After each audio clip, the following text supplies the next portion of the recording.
You know, Sam, most people recommend putting oil in it, but since I'm drinking bourbon right now, I just... You give me that bourbon. I thickened it up for you.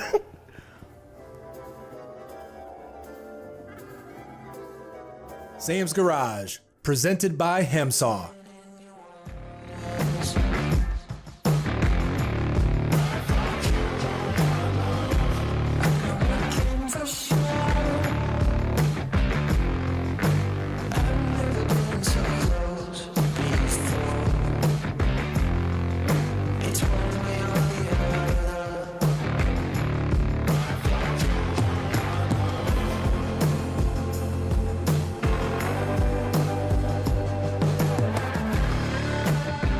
On this episode of Sam's Garage, Sam and the boys from Lokar installed a transmission and crossmember in the 68 Chevelle. Then Sam and Doug prepped to remove the engine from the 57 Ford Thunderbird.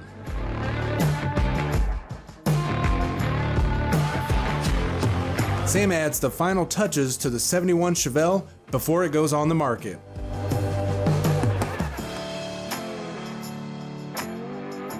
And Sam adds new heat shielding to the turbo and downpipe of his 98 Integra GSR.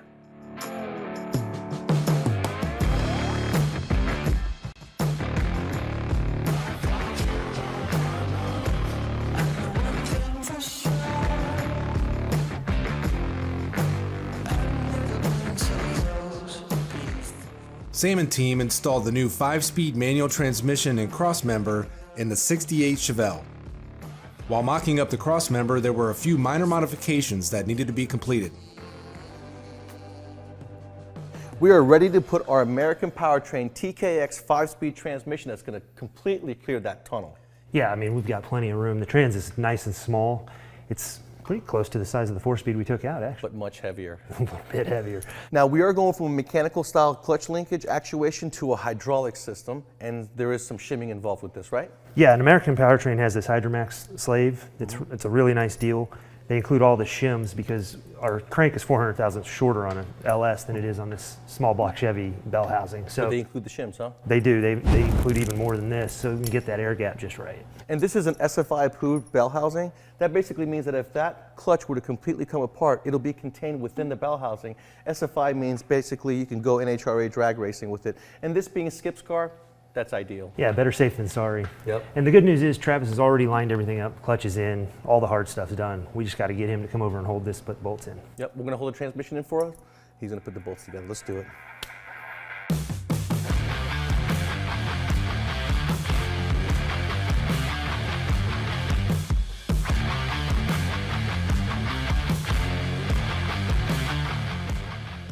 Let's put 2 bolts in it, just to hold it in place for lock-up stage.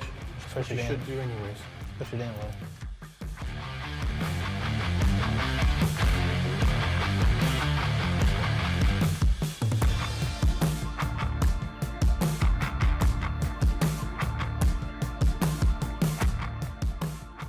Since we're using a combination of different parts, we're having to actually add some different holes here so we don't have to move the engine. We could move it, but we really like where it's at. We've already made the hole for the transmission shifter. So just adding a couple extra holes to the series of holes that GM already provides, it's not going to cause any problems. Sam's going to drill these out with a small drill bit and then a larger drill bit so we can get the 3/8 bolts in there.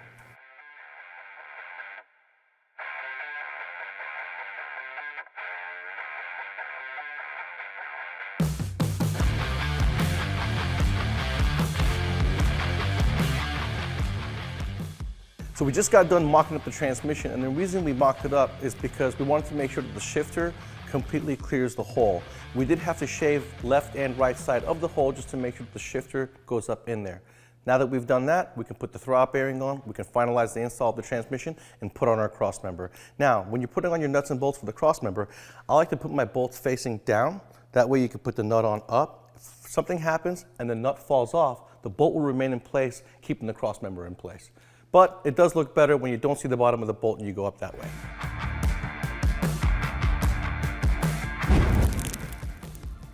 we got the cross member in, we got the American powertrain TKX 5-speed transmission along with the hydraulics, the clutch and everything they provided in. Yep. And this thing looks really good. Everything works out great. No need to modify the tunnel. No, I mean, we did that little bit of trimming. I think we probably could have finagled it and changed some stuff, but just trimming it out, drilling these holes, putting it where it was, it's just going to work out really nice. And when you trim it out, you're basically taking the metal from the motor, isolating it from the vehicle, and causing no vibration issues. Exactly. I think we were just right on that edge. If we were moved this forward, I think we could have snuck it in there without any modification at all.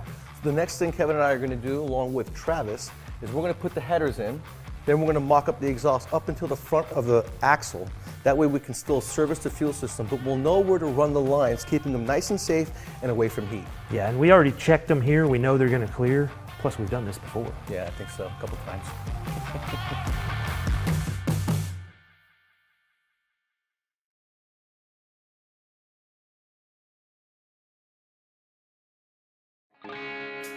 Sam's Garage, presented by Hemsaw.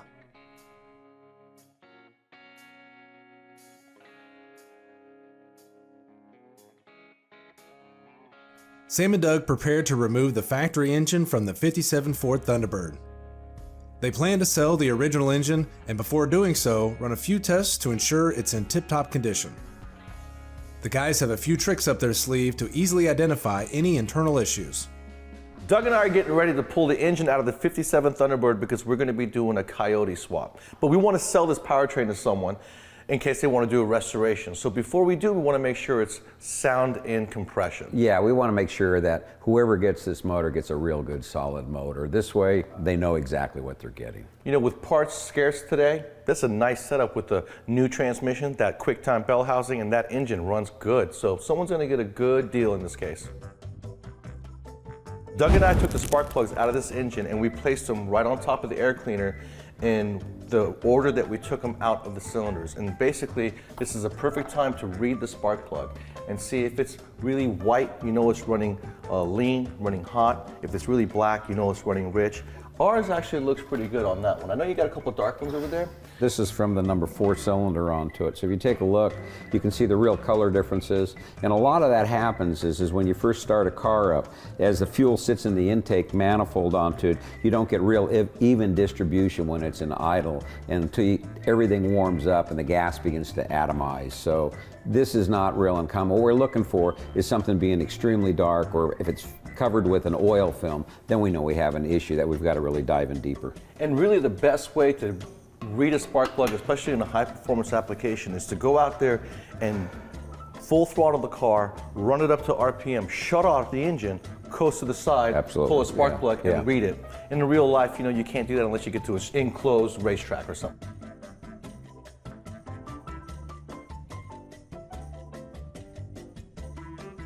First one in the hole, I'm going to go to the starter solenoid right here. I'm going to turn it over at least 5 times.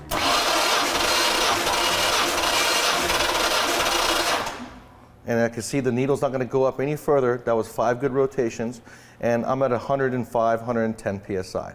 When it comes to a compression test, you know, there is certain specs of numbers you have to be in. The engine's temperature really matters because if it's cold, you're going to have a different number than if it's hot.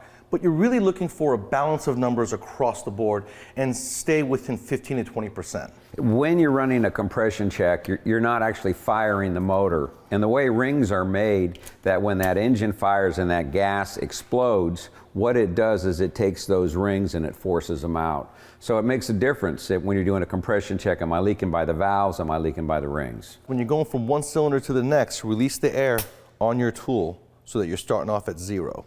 And then you're going to see the needle bounce up and it's going to stop right around the 5th and 6th stroke. That's when you want to record that number. Yep. And then if you do have a low compression, that's when you take out the leak tester and really find out where it's going. And you can also shoot a little oil in it. If it's your rings, it'll seal the rings, but if it's your valves, it won't. So what you want to do is you want to put oil into the cylinder, roughly a cap full, and if the numbers raise up, then you know you have bad rings. If the numbers stay the same, then you know that the air is most likely going past the valves.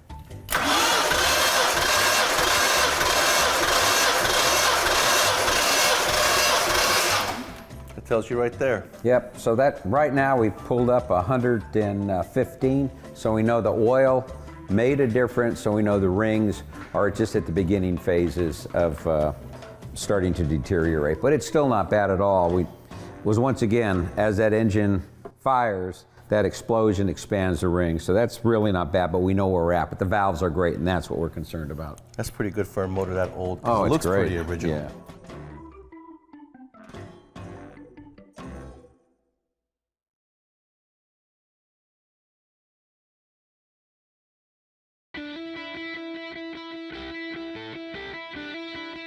One of the most neglected maintenance items today is tire rotation. It's very important you rotate your tires to keep them smooth, quiet, and lasting the full life of what the manufacturer expects to get.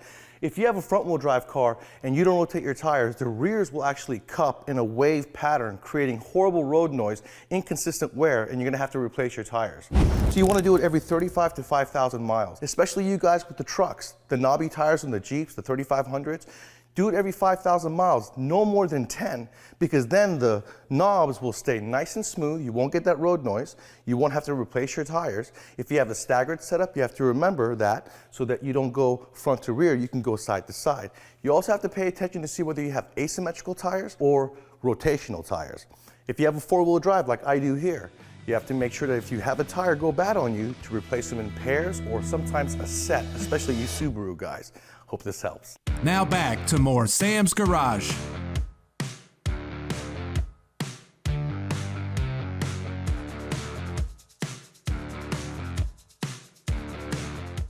Sam completes the final touches on the 71 Chevelle, preparing it for sale. To wrap things up, he installs new side mirrors. And with these new mirrors installed, there'll be no problem seeing any of the competition way behind this Chevelle. This thing's looking really nice. Now, next I'm gonna replace the mirrors. As you can see, the passenger one doesn't even have a lens. And it's gonna look good with new chrome, new gasket, keeping the water out of the door. Now, I got lucky. In my case, I don't have to remove the door panel. I can access and replace this mirror all from outside. But something like my 67 Cadillac and a lot of the older GMs of that era, they may have a remote mechanical mirror where there's gonna be a lever and a mechanical mechanism where you do have to remove the door panel and very carefully replace the mirror. I'm gonna get me a Phillips head screwdriver, remove the screw right here. That's gonna remove the mirror off the base. Replace the base. Don't forget to replace the gasket. Do not skip that step. Then go back on with the new mirror.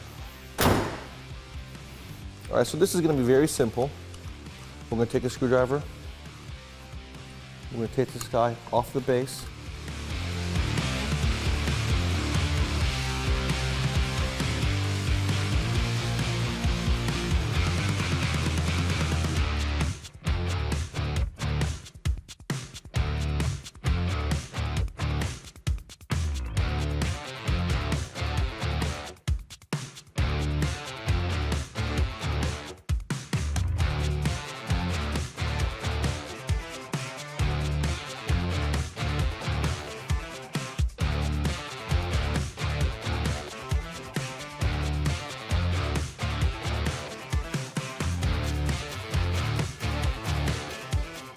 And when you guys are tightening your hardware, remember you're using little things. Don't torque it down a lot. Just use your wrist, a little bit of wrist power, snug it down. You feel a little resistance, stop. That looks good.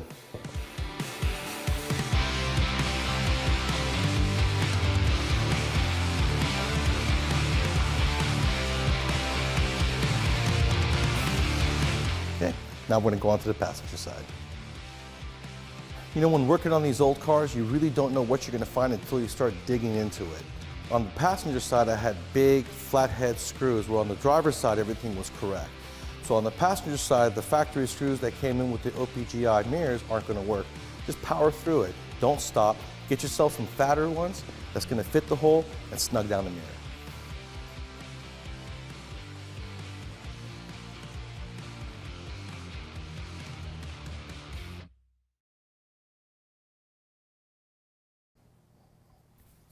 Look how good that looks. You know, it's all about the details. When I step into this car and I'm looking down, I see the brand new floor mats. I'm looking outside the mirrors, nice new clear lenses, nice new chrome, housings, new gaskets.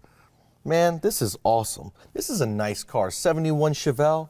It's got a 555 cubic inch Merlin engine in it, original body, the interior, the dashboard with the switches and all the odometer gauges, the shifter. This is nice. Someone's gonna really enjoy this. And you know what? Like I've said forever, if you have an Oldsmobile, Pontiac, Cadillac, Buick, or a Chevrolet, and you want the details to look as good as this Chevelle does, don't forget, OPGI has been helping you with every detail for 40 years.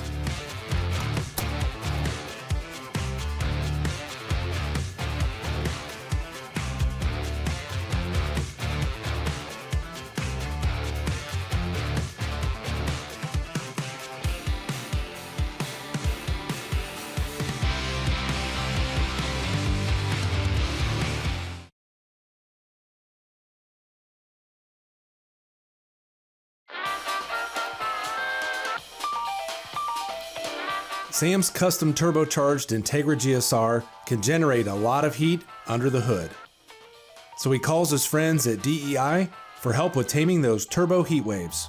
With a new turbo blanket and downpipe wrap, this Integra will be running nice and cool. You know, I totally understand why the old guys go back to the old days and buy the cars that they grew up with.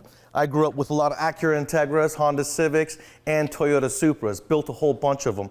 It's been 25 years since I've been able to say, I'm gonna go back and I'm gonna buy me one. So here I've got me an Acura Integra, and in it is a B18C engine, fully sleeved.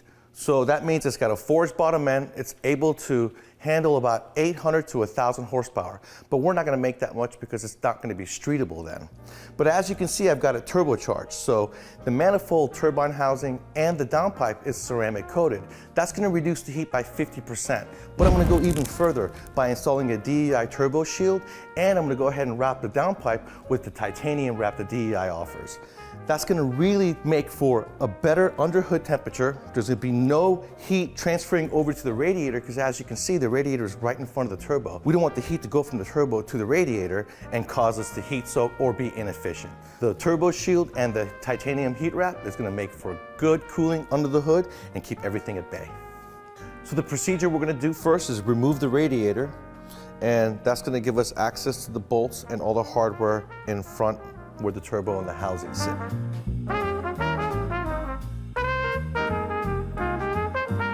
Okay, so we got our 3 different sizes of turbo shields here. We have a T4, a T3, and for you race cars out there, we even have a T6. It comes in titanium color or black, which is what they call onyx. In my case, the T3 fits me perfectly. That's the one I'm gonna use. Now in the kit, they also give you the metal strap that you're gonna use to go to these 2 points, going around the turbine housing and wrapping it around these 2 circles so that you can twist it, and that's what's gonna keep the blanket in place.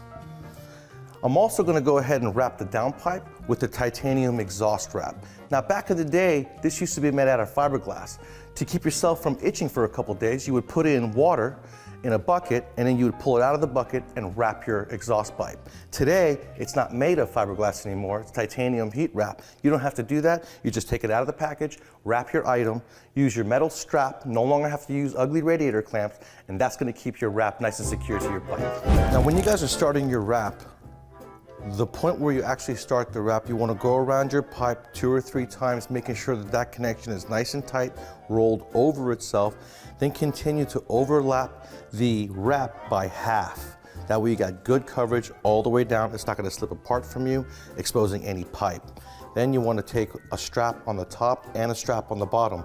And anywhere in between there may be a break where you got to put 2 pieces together, you want to put a wrap there. Now these straps come with the kit, and DEI has this awesome tool that goes in. It's a 1/4 inch ratchet, goes in here and pulls that metal nice and tight through this one-way clamp, making it nice and secure. So as you can see, my downpipe where it matters is fully wrapped. This is where the engine block is. This is where the radiator lives. So that wrap is gonna give me a lot better insulation.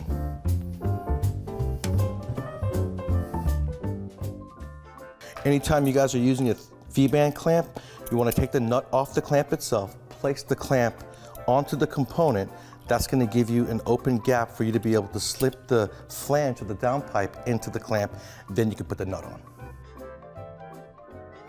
Man, that looks good. It brings back so many memories. All I gotta do now is figure out where I'm gonna put a radiator fan. I could put one on the passenger side, pulling, and I could put a pusher on the driver's side, pushing. That'll give me plenty of cooling.